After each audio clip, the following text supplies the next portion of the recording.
Out of nowhere, my husband drops this on me. I have to go to work. You're on your own for the rest of the trip to the hospital. What? My brain was foggy from a fever that was soaring over 104 degrees, but I managed to ask him this while he navigated us down a gloomy, nearly deserted street.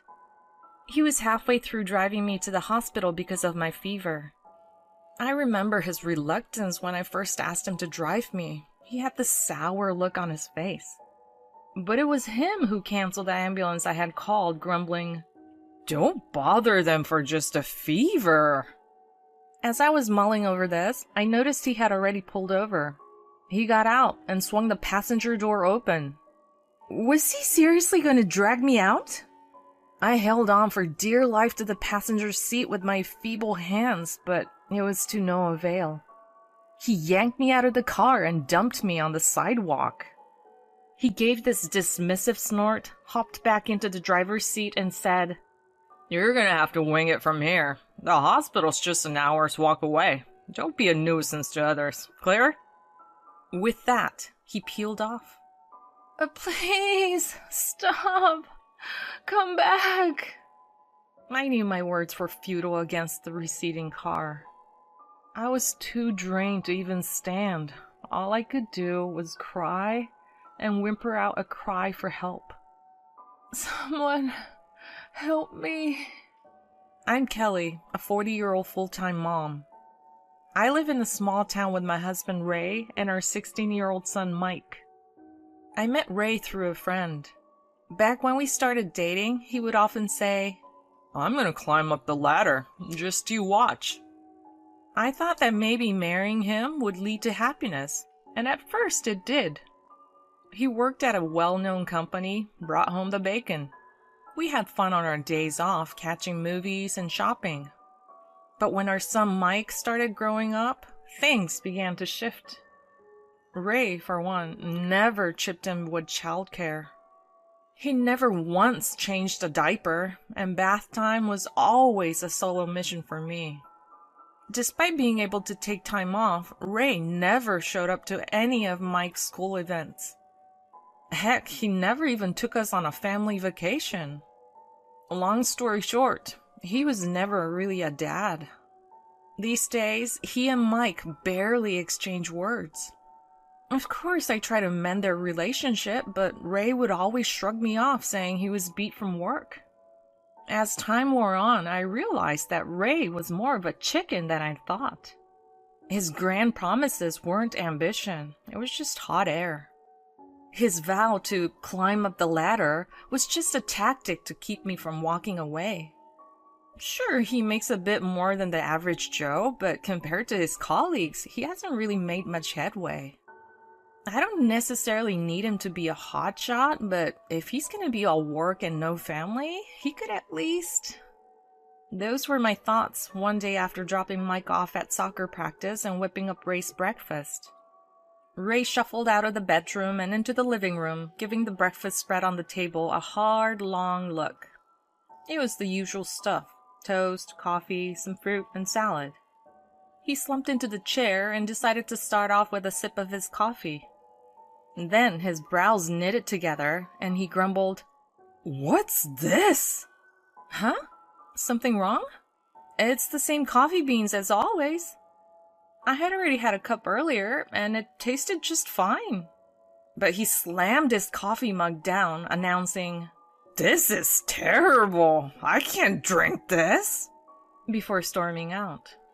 From that point on, he turned into a regular food critic, finding fault with every single meal I prepared.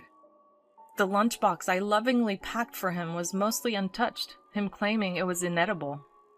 Even after a long day's work, he barely touched his dinner, whining about being served such food. And his complaints didn't stop at my cooking, oh no. They extended to laundry and cleaning too. He'd gripe about the laundry on the balcony needing better ironing, or he'd swipe his finger on the windowsills, commenting on the accumulated dust. All of a sudden, he was picking holes in the housework, despite me doing everything as I always had. And when he took pot shots at my housekeeping, there was this undertone of comparison, as if any other woman would do a far better job. Something was off. It felt like he'd been paying close attention to other women doing their housework recently. That's when I started noticing his peculiar behavior, taking his smartphone with him to the bathroom, whispering on the phone in his study. I couldn't help but wonder if he was cheating. Eager to find solid proof, I rummaged through his bag, snooped on his smartphone when he was asleep, but found zilch. I thought about hiring a private eye, but he controlled our finances and I didn't have extra cash. So, with this cloud of uncertainty looming, several weeks passed by. Our conversations became even fewer, and it seemed all he knew how to do was complain. It was a high-stress situation for me. And maybe that's why, one late night, I woke up in a feverish sweat. Since I had recently started sleeping separately from Ray, I was on my own. Somehow, I gathered the strength to crawl towards the living room. Of all times, I had left my phone there. As my vision started to swim, I felt a sense of danger. An overreaction perhaps, but I truly felt like my life was hanging in the balance. As I picked up my phone from the living room table to dial 911, Ray happened to saunter in. "Why are you up at this ungodly hour?" Mustering my remaining strength, I explained what was happening. He silently took the phone from my hands. Was he going to call an ambulance for me? But instead of the relief I expected, he blindsided me with his words. "Calling an ambulance over a little fever? How embarrassing! You can't do housework properly, but you're an expert at causing me problems.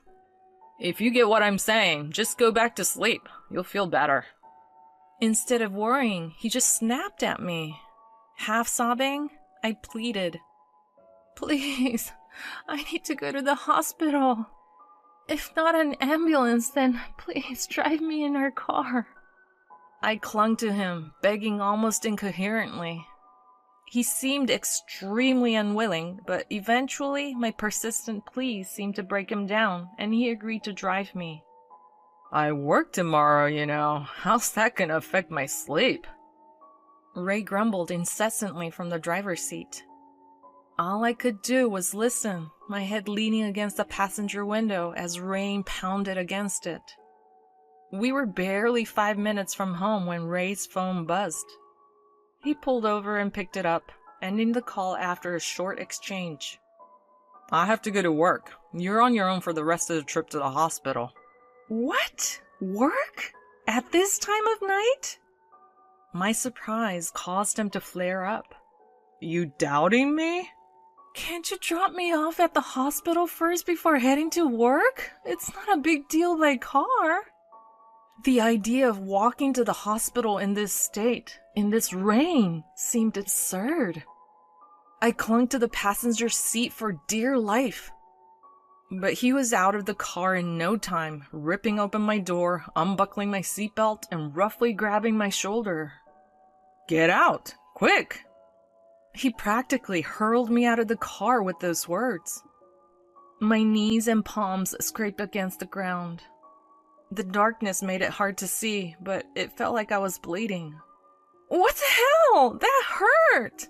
I yelled after him, but he just snorted, climbed back in the driver's seat, and zoomed off. Helpless, all I could do was watch his car disappear into the distance. The rain grew more intense, and my fever spiked. The streets were deserted, and my phone was still with him. The hospital was my only option.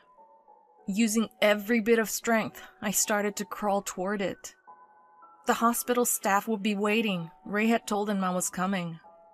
Other patients were likely waiting too. I couldn't afford to waste any more time.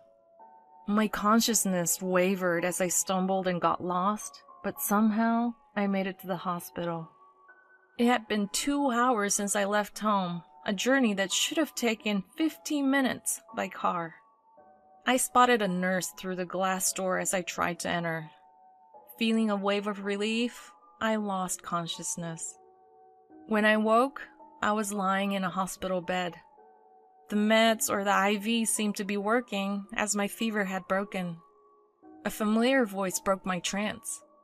My son's voice. "Mom, you okay?" Mike's face filled with concern.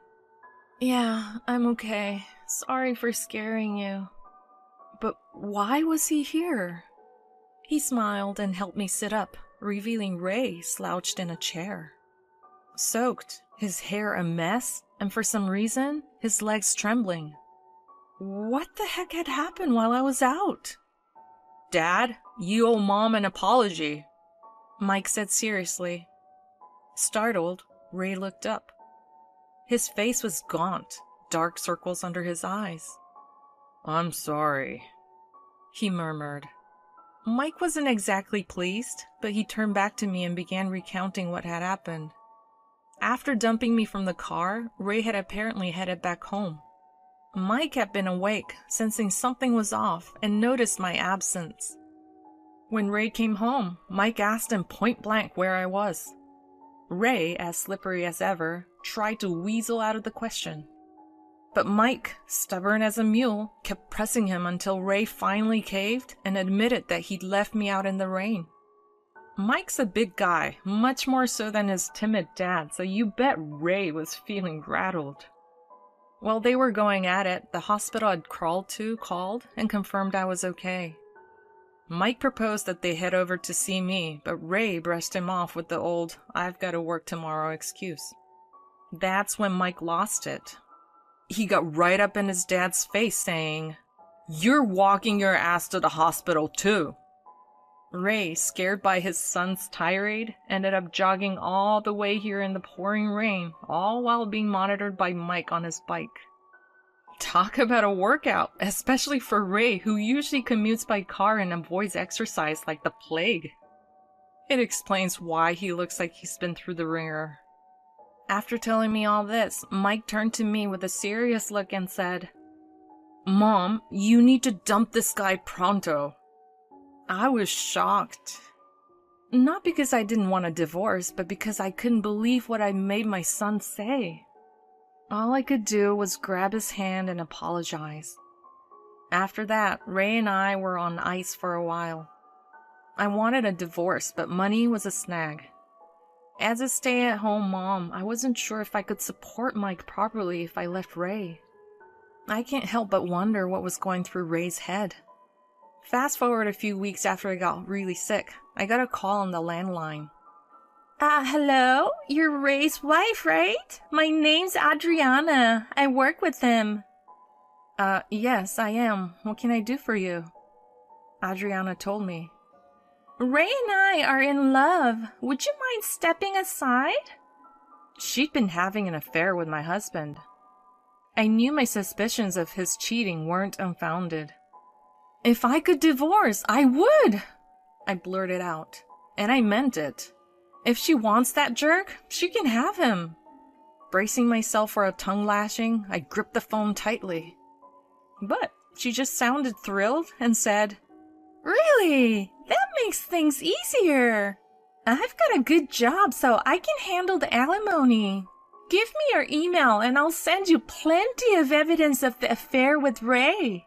Use it to pressure him into a divorce."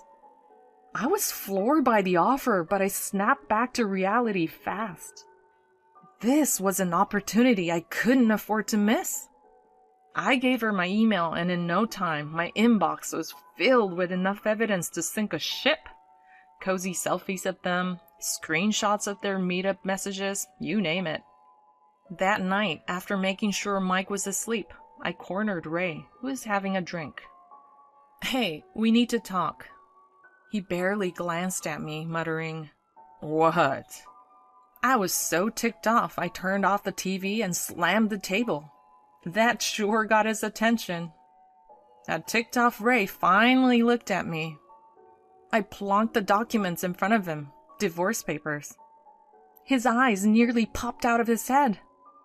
"We're getting a divorce. Seems like you found yourself another woman who's a big shot at work and a whiz in the kitchen." "What? What are you blabbering about? Are you accusing me of having an affair? If so, then prove it.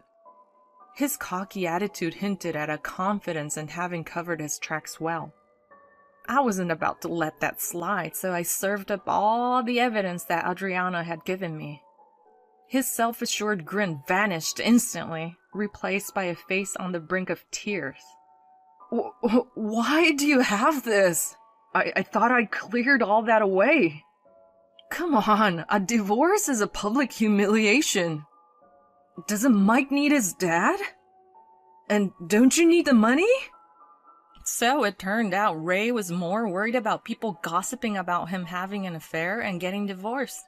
Talk about selfish. I couldn't care less about being embarrassed, and Mike doesn't need a dad like you. You've hardly acted like a father till now, so don't start pretending. If you truly care about Mike, you'll cough up more than enough child support. When he finally registered my unwavering intent to divorce him, he crumpled, sobbing into his hands. This wasn't supposed to happen. Fast forward 6 months, and Ray and I finally made our divorce official. I staked a claim for a share of the property, damages for infidelity, and child support for Mike. I even hit his mistress with a claim for damages for adultery. All were paid in one big chunk, so I had no worries about getting by for the time being. I thought moving Mike to a new school would be too much, so we shifted to an apartment nearby and are now making do, relying on each other. Word on the street is that Ray and Adriana have started shacking up. But they're both swamped with work and are constantly at each other's throats over household chores. It looks like she was only putting in the hard yards with housework to woo Ray away from me. Now that she's got him, she's probably okay with showing her true colors. To top it all off, they both got the boot for sullying the name of their big company when the word of their affair got out. Both are now strapped for cash after paying off all those damage claims in one go, but that's not my problem anymore. Since the divorce, my son has been growing happier by the day and has thrown himself into his club activities. Watching him excitedly talk about getting to play as a regular in his next game, I couldn't help but feel in my heart of hearts that I made the right choice.